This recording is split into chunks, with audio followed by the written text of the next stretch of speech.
Hey boaters, Keith McGowan here. I am the Outboard Dad, here to help you have a better boating experience.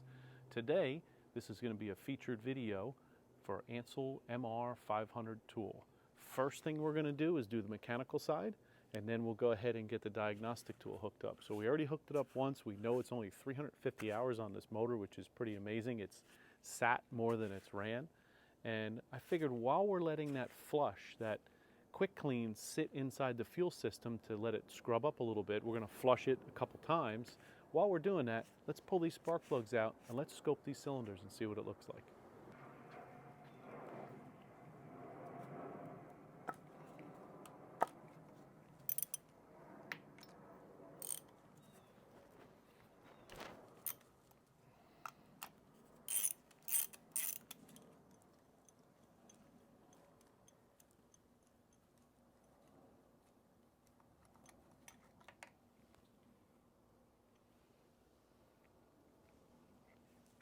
Looks a little rich, and it makes sense because it looks like this motor was idled more than anything else. It was the most usage.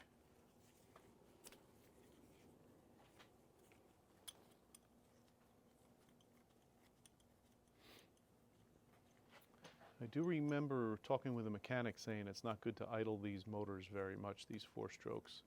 That they don't like low RPMs that much. They like mid-range RPMs.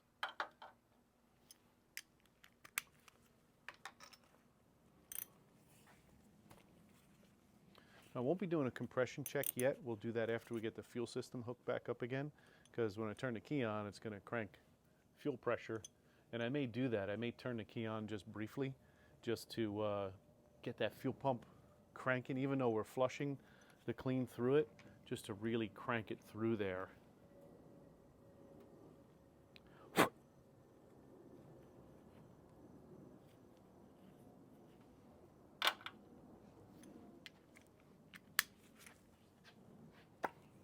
So it's the lower cylinders here that are showing.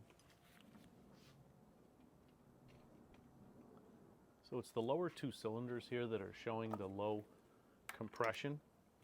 And I didn't take these readings. I'm going off of whatever mechanic wrote it down on here.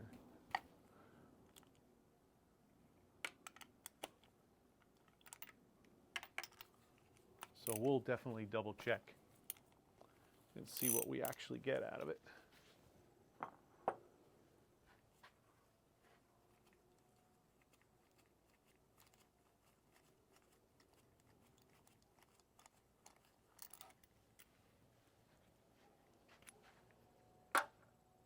They're all looking pretty similar, pretty black, like a incomplete burn or a rich mixture maybe. So hooking up our ANCEL tool may be the key to understanding how this motor's running. Definitely has carbon buildup. Let's get our camera and hook it up to this phone and we'll take some pictures. Okay, so now that we gave it a flush, we put our spark plugs back in. All of those cylinders look exactly the same. I can see hash marks on the cylinder walls like it only has 350 hours on it. So it must be a valve issue that's causing the problem. So we'll have to kind of dig a little deeper with our diagnostic tool as well as our own diagnostic abilities, not just mine, but from friends and people on the internet, YouTube, and some people that are Yamaha techs that I've known for many years. So I have some ideas, but I never want to guess. I want to do as much evaluation as I can. But before we do all that, I want to get it running. I want to put some oil in it. But right now, I'm going to turn that key and let's see how much we can flush. Just a little bit. Just want to get that fuel pump running enough just to kick up maybe some dirt, because it's spotless what's in there right now. Let's turn the key on and see what happens.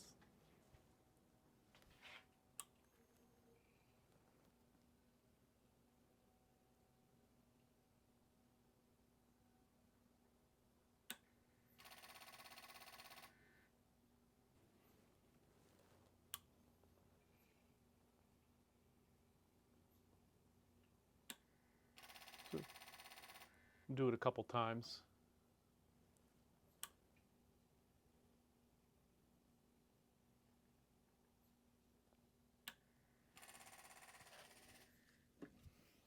My tank's a little low. I might have to top it off.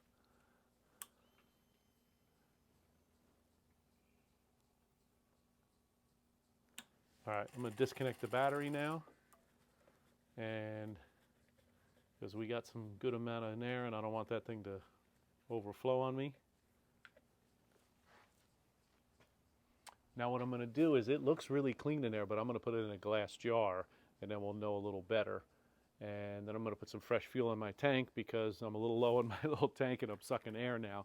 So I kind of like that there's air bubbles in there because I'm hoping that is mixing things up inside there and it's going to flush it out. So let's continue to flush. Okay, we're just about finished up with our flushing process. I connected my line back up, my fuel line back up to both of the fuel rails, have my gauge hooked up now. So I'm going to pump up my squeeze ball. I did add some fuel to that.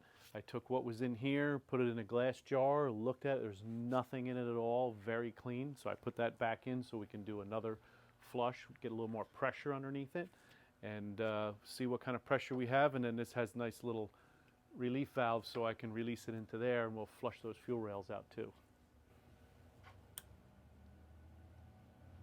Of course, you have to hook up the battery first.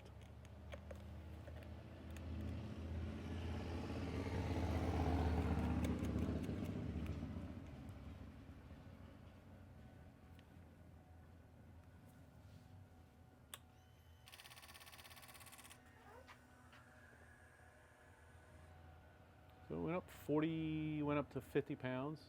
Now I'm going to release it here.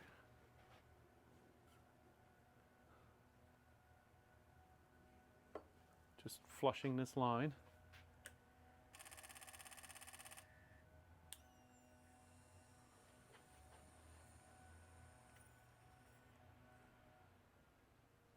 Just going to keep doing that a few times.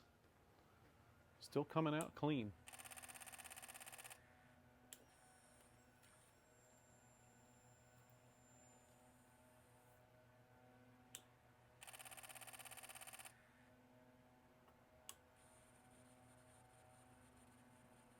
We're also getting all the air out of it too.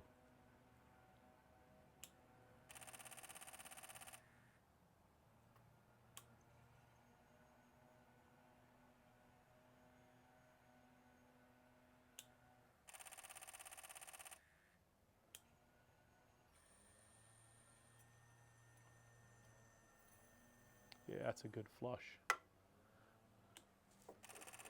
We'll go ahead and disconnect the battery. And we're pretty much done flushing. I'm going to look inside that canister there, see what it looks like. But I think we're pretty good shape. Yeah, it's clean as a whistle, clear. So that's basically, we're done flushing. Now we're going to get some oil in this motor, and then we're going to fire it up, see what it sounds like. Because we're curious how this motor is going to run. Haven't run it yet, so let's get some oil in here in our next episode. So please like, subscribe, and then we're going to hook up our ANCEL MR500 tool while it's running. We're going to hear it first, right? We're going to do old school, new school. We're going to hear it run first, see what it sounds like, what it does, and then we'll hook up the tool and see what it's telling us. So please like, subscribe, send any comments that you have, and we'll look forward to seeing you out on the water. Have a great day.